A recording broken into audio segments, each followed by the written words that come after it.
Kirsten, I want to thank you for doing the Screening Students with Confidence session. This is the fourth and final Youth Mental Health Speaker Series session that we have this year. We are doing this in conjunction with CompuClaim, Medicaid billing partner. And Kirsten is in the Dover area school district. She is the Director of Social Services and has been for about 4 years, if I remember correctly. And she can give you her journey, which is interesting. And I know of interest to clients that we have in Michigan as well as California is your progression from, starting and then now. Are you now underway in universal screening for grade 6 through 12? I know that was your plan, but sometimes the plan doesn't always go as expected. Yeah, I would say we are universal screening for 7, 9, and grade 11. We did add another grade, and we are still at indicated screening at the rest of the recording in progress. And so Pam Katz just joined us, and she's with CompuClaim. I'm going to ask Pam to put in CompuClaim's web address for those of you who might be interested in learning more about Medicaid billing. And Kirsten, I'm going to hand it over to you. We have about 20 minutes of your slide presentation, and then we'll go into Q&A. Thanks for joining us. Thank you for having me. I very much appreciate being asked. And I would just say for anyone that is attending live, if you do have particular pieces of information that you're hoping to get out of this presentation, please don't hesitate to put those in the chat that I can be sure that I'm addressing those things immediately, sort of as we're going through. As Marjorie said, Dover Area School District has been using this screener for 4 years. And we initiated this as part of a grant here in Pennsylvania. It was a suicide prevention grant. And we got in on the very tail end, the final year of that grant. We learned that the screening was an option for us. And so that was our first experience with it. And in our first year, our experience was really specifically a opt-in. It was a very small scale. We did target grade 7 and 9, but we also were allowing anyone who wanted to participate in the screening to participate. And so that was our very first experience. And we had a very small number of students. We probably screened about 40 to 50 students that first year. So we have progressed. We are in our 3rd year of universal screening in grades 7 and 9. And those 2 grade bands were picked. We'll kind of talk about why we picked that. And then again, this year, we are looking for further expansion. But I'm not sure about what the school system feels like in other states right now, but here in South Central Pennsylvania, this year feels a little heavier than last year did. And so we may have been a little ambitious in picking universal screening 6 through 12 this year. But we can kind of get into that. So our agenda for today, we're really going to be talking about kind of how we organize, plan, prepare, build the foundation, and actually run screening so that we can be sure that when we are doing universal screening, when we are using this tool, that we are doing so with confidence. So we're really going to talk about what the goals for the screening can be, how you can pull your team and your stakeholders together to ensure that you are using this for a specific purpose with a specific intent, and that you're doing this thoroughly and well. Because what you don't want is to do the screening and have these hiccups along the way that instill doubt, because there will be naysayers. Determining your process. We need to really talk about how we're going to do that. We'll share with you what Dover has done and what has worked really well for us, and then we'll open that up for some questions. So really what we encourage all of our teams to do is to initially define, what is your purpose for using the screener? What specifically are you trying to accomplish through the use of this tool? And we have found that this screening does serve multiple purposes. It can help you assess prevalence in your student population. And so if you're looking for aggregate data, this is an amazing tool so that you're able to assess really what are the needs, how pervasive are they, and how many resources do we need to bring into the district. But it also clarifies specific needs within students. So as opposed to just aggregate data like we get through something like the Pennsylvania Youth Survey that the state of Pennsylvania has been doing for years, This tool gives us very specific needs for individualized students. Another goal that you might want is to raise awareness and reduce stigma around mental health conversation. And so making sure that we are putting this out to families, the debriefing process with students, how we talk to our teachers about this, it really can serve that purpose. But again, like I said previously, it can help you garner some additional resources for the district by showing what your prevalence data looks like. It can help you partner with families, and it can strengthen your professional development. So it's really important that you think through strategically, why are you adopting this tool and what is it that you're trying to accomplish? Because then that allows you to frame your conversation with your stakeholders, and who are those stakeholders that we need to be considering. Parents are listed here as number one, because parents will have a variety of reactions to the use of this screening tool. Making sure that we help them understand that this is a partnership with them. This is not a prying into places where school districts don't have business. This is not a questioning or second guessing of their parenting. This is not a looking for information about what they're doing in their household. This is really an opportunity to help them either be reassured that their children are experiencing kind of typical growing pains of adolescence, or to help them identify early on how we can get some support and resources for their child. And so being sure that this is portrayed and you gain the buy-in of your parent community is really important. Your school board buy-in, because when you do have consumers or constituents that are concerned about the use of the screening tool, making sure that you have the support of your school board with what it is that you're doing and how you're doing it and how you're handling that data is really critical. And then, of course, assuring that the staff within your building understand the purpose and are behind you with the goals that you're trying to accomplish. So that includes obviously administrators, teaching staff, and any mental health staff within the district. So when we talk about process, I will say that the administration of the screener itself is the lightest lift of the whole process. It's all of building the foundation and the debriefing that takes the time. And so the preparation is really, really, really key.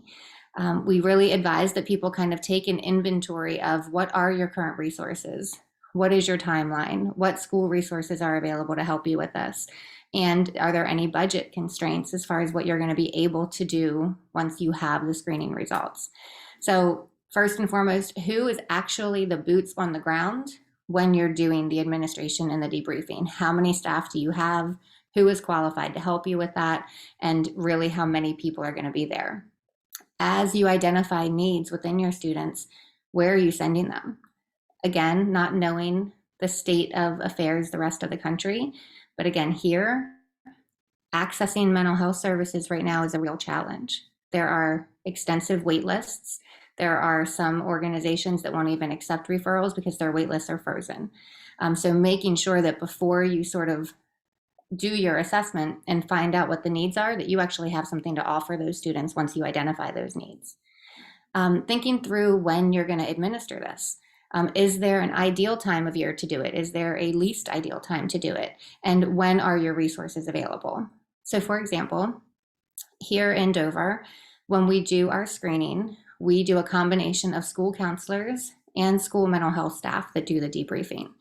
We pair a mental health person, so either a school social worker or a school psych, along with a counselor. And it's sort of a team that will be assigned to a homeroom. And then any students that have any kind of red flags or any significant needs, they're debriefed by the psych or social worker, whereas the rest of the kids are debriefed by the school counselor. So for us, the earlier in the year that we can do that, the better, because our school psychs start to get bombarded with evaluations and reevaluations and IEP meetings and those kinds of things. So once you know who your staff are, really thinking through when is the best time of year to do this and who is available to help us. And then the consent process. So there is variation across the state of Pennsylvania about whether people use active or passive consent. We as a district have adopted the process of an opt-out, so a passive consent. We notify families in a large variety of ways and multiple times about the screening happening. We're trying to be extremely transparent about that. But the passive consent form allows us the opportunity to really do universal screening and to talk to students about things that they share with us that they say, we're really glad someone asked us these questions. And then sort of lastly, be really clear about your confidentiality. Who are you sharing results with? And where are you storing any of this information? We don't pull this information out of the BH Work system. It stays there. We don't include this in educational records in any way. And we only share like a synopsis of the information with parents. We don't provide the report directly to parents. And we can sort of talk about that if there are questions about that at the end. And then selection of participants. So like I said, our first year, we had a much smaller group of students that we started with. And I'm very grateful that we did, because we had the opportunity to learn. We could anticipate any hiccups. It gave us some experience and some insight into the process. And so if you're just starting with the tool, it may make sense, while you want to do universal screening, and that's your ultimate goal, to start smaller. Pick specific classrooms, pick specific groups of students or grade levels. But then clearly, if you do so, consider how that selection of participants may skew your results if you're attempting to use that data to talk kind of prevalence. So consider both of those things. So communication to parents, we did talk about that. We do multi-pronged communication. So we sent letters in the mail, newsletters electronically, phone calls, emails, social media posts. When we had parents in the building, we talk about the screening tool. We really work very hard to make sure that no parent feels like this information is being hidden from them or we're trying to sneak something by them. We want parents to really understand what it is that we're doing, and we make ourselves available. If anybody wants an example of a letter, of like what a parent communication letter looks like, we could certainly provide that as well. So our screening process, I sort of touched on that briefly, but again, here at our district, we are a one-to-one district. So every single student has an electronic device. Here they have iPads. So the electronic administration is really easy. We have, again, 6 staff per day, and we screen 3 classrooms per day. And again, we pair a counselor with a mental health staff person. And those 2 go into the classroom in the morning.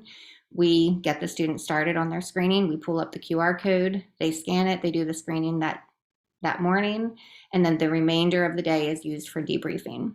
That 2-person team looks at the results of every single student.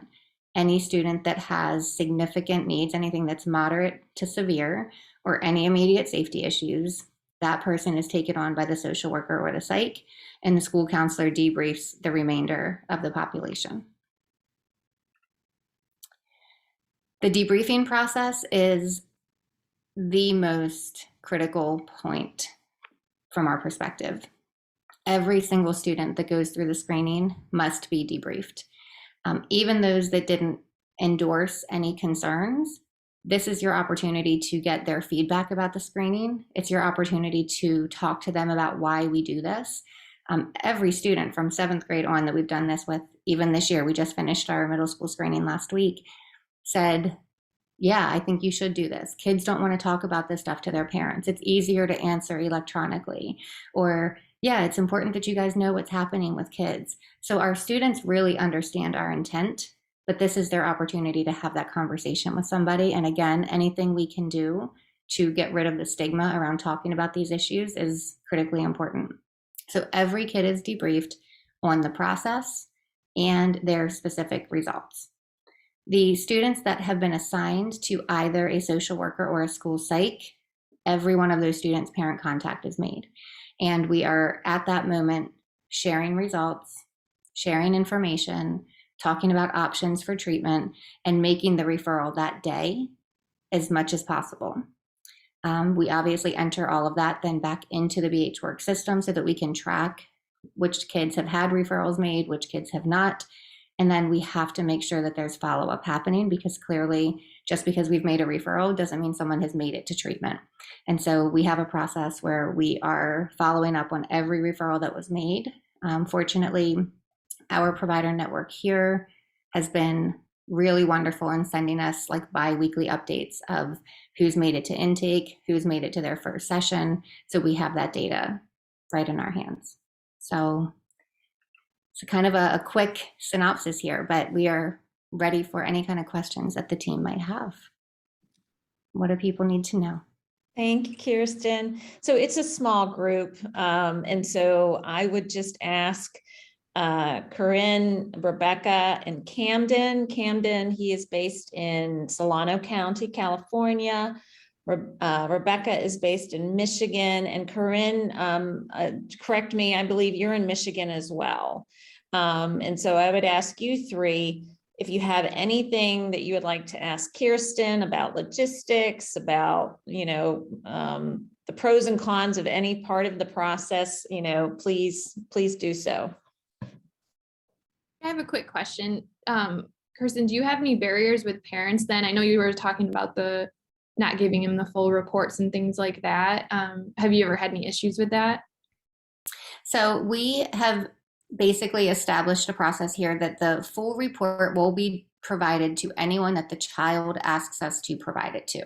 And so if the child says, I want my parent to have this, if the child says, I want my therapist to have this, or I want my doctor to have this, we will share that with anyone that the student requests. Outside of that, we give the parents the information that's in the report. And we have not had parents argue with us about that. We've not had parents demand copies of reports. And we feel, rather strongly about not sharing the report itself with parents, because the report requires some interpretation. It requires some conversation. There are times that kids may land on the results as severely depressed, or there might be critical items such as, do you ever hear or see things that other people don't see or hear? Well, most of our kids will say yes to that question, because they say, sometimes I think I hear my mom calling my name and she says she didn't. So that's obviously not indicating what that question is intended to get at. And so what we say to parents is, we are happy to show you the report, but we're going to have conversation with you about it. We don't want you to have this and then panic, right? A lot of times the dialogue with the student either turns down or turns up some of the measures.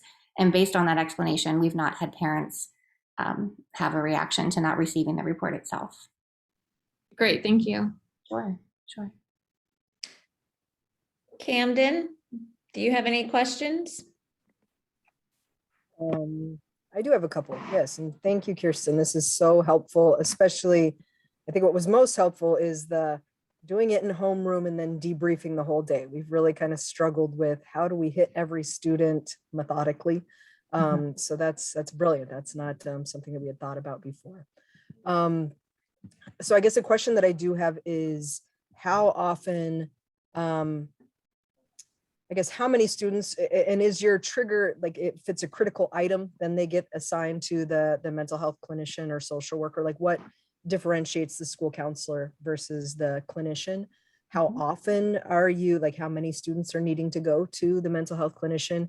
And then on a given day, how often are you having to get them to crisis because it's an immediate crisis concern? Yeah, really, really good questions. So I think that threshold is defined locally as far as which ones go to the counselor versus the mental health worker.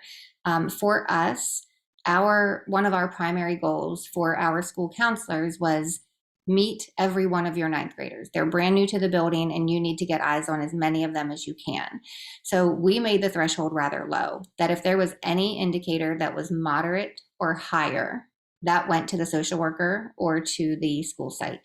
And so if everything was wonderful, but it said severe anxiety and moderate depression, we gave that directly to the social worker or psych, because we wanted to be able to have a more thorough conversation. We wanted to make sure we weren't missing anything, and that if that child needed treatment, we had the opportunity to do that. Whereas the counselor's goal was to meet as many of their kids as possible. And so their debriefing conversations were much shorter in duration. They might only have a student in their office for 15 minutes, whereas our conversations were 45 per child, or an hour or longer. As far as the volume, in a homeroom of about 25 students, because that's about the size of our homerooms, we had on average anywhere from 5 to 8 kids per homeroom that went to the mental health professional. So I wouldn't say that it was significant, but that's a full day for a mental health person, right? 5 to 8 kids with those kinds of needs and trying to get a hold of parents. And so definitely be cautious about how many you're taking on in a day. because you don't want those students to have needs and not be seen by the end of that day. And as far as crisis, we did call crisis at least 3 times over the 2 buildings. But again, we're talking 2 weeks of screening, and I think we had 3 crisis phone calls total. Great, thank you. Appreciate it. And that's actually, I think this may have come up, Kirsten, whenever I, interviewed you for a case study, is the thought that we're not going to do universal screening because we don't possibly have the resources to address all the needs we're finding. And in particular, what you conveyed is there's a wait list for, and I think from what I'm hearing from our clients, everyone seems to be in that situation. And how are you dealing with that? That there's a wait list, for these, students that need assistance, and, how much time it may take for them to actually get treatment. Yeah. So I have a few thoughts or responses to that. The first thing that I would say is, we don't want to have a conversation with someone when we don't have anything to offer them. And just because we don't do the screener or have the conversation doesn't mean that the need isn't there. So I think we have to be willing to examine what is the need and then what are we going to do about it? Because our kids are out here and they are struggling, whether we do the screener and know it or not. And so for us, we have taken the position that we would rather know. We would rather ask and we would rather know, because even if there's not a therapeutic service, there is a conversation with parents. There is additional supervision and eyes and connection and nurturing and attunement and all of those things that can happen within their natural support system, even if we can't access therapeutic support for them. What I also will say is we are very fortunate, and this goes back to your assessing your resources before you do this. Our school-based therapy provider will not put us on a wait list. They will find a therapist for us. And so as many as we refer to them, they will find for us. If those children need treatment and they don't have insurance, the district has budgeted to pay for treatment until we can get them active with medical assistance. And so we have tried to picture every possible barrier to treatment and every possible loophole and put those things in place even before the screening happens. And so that all goes back to that building your foundation and assessing your resources and thinking through how you get them access to treatment. The wait lists, they are what they are. I think it comes down to relationships and networking and knowing who you can call on and knowing who you can call favors into. That's sort of the best answer I have for that. Mm-hmm. Thank you. Corinne, I just wanted to give you an opportunity if you had a question to ask, because I do have one more, and we've got five minutes.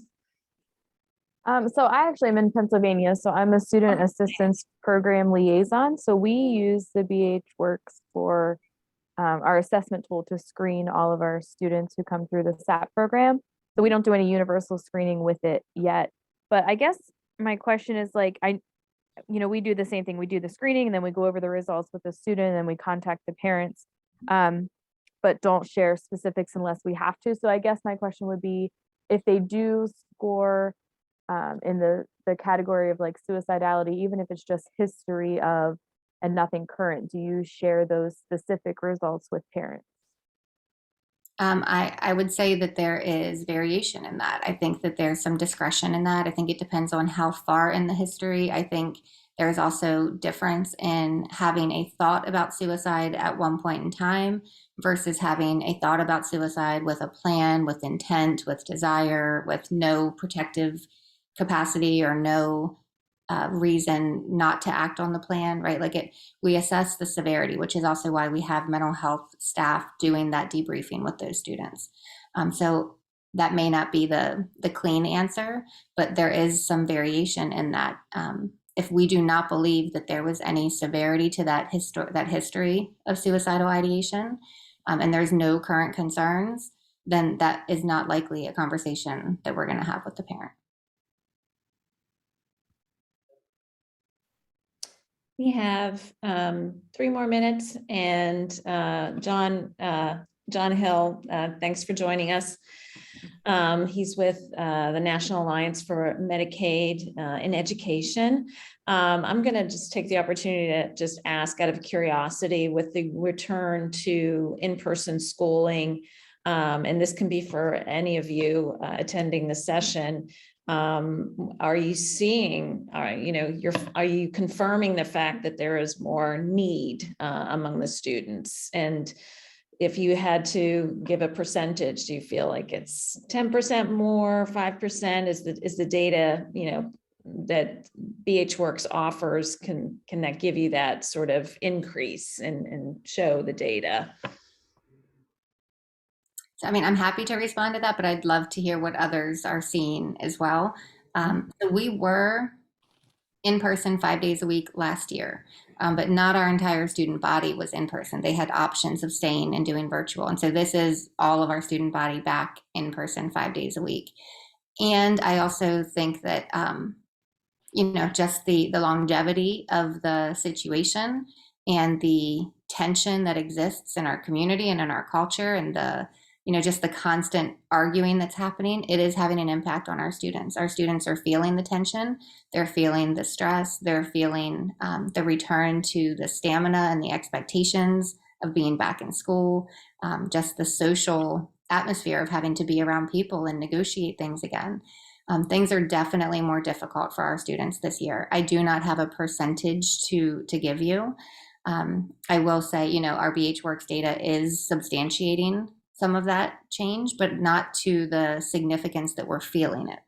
And again, we only did 9th grade so far at the high school. And so we have 3 other grade bands that are really taking up our time. But yes, I would say we are certainly seeing the increase in need here. Mm-hmm. Rebecca or Corinne or Camden? Yeah, I would say definitely an increase in need and definitely a decrease in availability, and the feeling of helplessness and not knowing what to do about it because nobody has a solution. We look at our county and there's just no solution. So that's really nice that your school-based people take them on regardless, because ours don't. I mean, it's wait lists everywhere and they're extensive. So it's definitely hard. The need is increasing and the availability is decreasing. Right. Camden, are you feeling that too? Are you seeing that? Yeah, similar. And just advocating as much as we can for more clinicians, because the need is definitely there. Absolutely. Mm-hmm. Well, thank you all. We're at 2:30. I want to be respectful of everyone's time. Kirsten has been, and I will send around the recording of this session as well as her PowerPoint presentation. I'll add her email address because she's been kind to talk with colleagues if you have questions or just want to get some advice from somebody who's been there and done that. And we appreciate you, Kirsten, and what you do for your kids. You're doing a terrific job there, and everybody on the call. I know it's tough, but they have all of you out there looking out for them and taking care of their needs. MD Logics, Marjorie, and you all know how to reach me with my email, and Pam put her website, CompuClaim website address there, and she's available for Medicaid billing.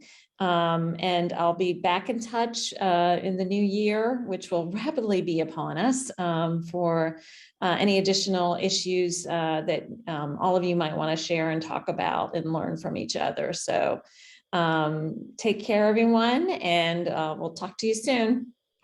Thanks so much. Have a good day.